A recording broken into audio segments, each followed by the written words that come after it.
کو کیا چرچ میں جو پادری بیٹھا ہے، جن اسکولوں میں وہ پڑھتا ہے، جن تعلیمی اداروں میں، کیا وہاں ڈاکٹر بنایا جاتا ہے؟ کیا گروکل میں ڈاکٹر بنایا جاتا ہے؟ آپ علماء کے گردن میں کیوں مالا ڈالتے ہو کہ صاحب ڈاکٹر بھی مدرسوں سے کیوں نکلنے چاہیے بھائی؟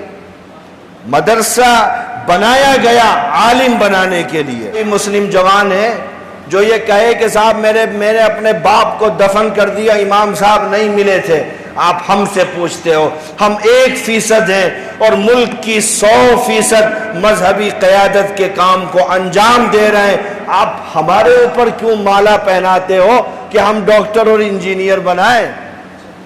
ہم ضرورت کے بقدر عصری تعلیم دیں گے، غالب قرآن و حدیث کی تعلیم رہے گی، جو بھی اس کے مقابلے میں تعلیم رہے گی وہ مغلوب رہے گی، مجھے کہنے میں کوئی حرج نہیں، چونکہ ہم نے مدرسے بنائے ہی اسی لیے کہ ہم وہاں قرآن پڑھائیں، فقہ پڑھائیں، حدیث پڑھائیں، اصول پڑھائیں، دین پڑھائیں، شریعت پڑھائیں، اس لیے ہم نے مدرسے بنائے ہیں۔ اس کے لیے ہزاروں اسکول کالج ہے، آپ جا کر کے پڑھائیے، کسی نے منع نہیں کیا ہے عصری تعلیم سے۔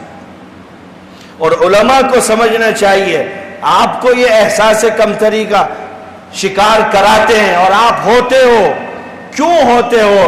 آپ نے اپنی زندگی کے سب سے خوبصورت اور قیمتی لمحات اس دین کے تحفظ اور بقا کے لیے خرچ کیے ہیں۔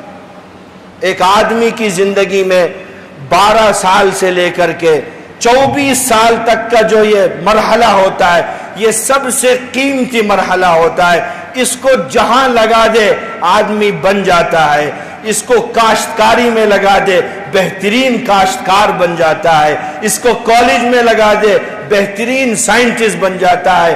آپ نے وہ اپنی عمر مدرسوں میں لگائی اس لیے کہ آپ آنے والی نسلوں کے دین و ایمان کے تحفظ اور بقا کا کام کر سکیں۔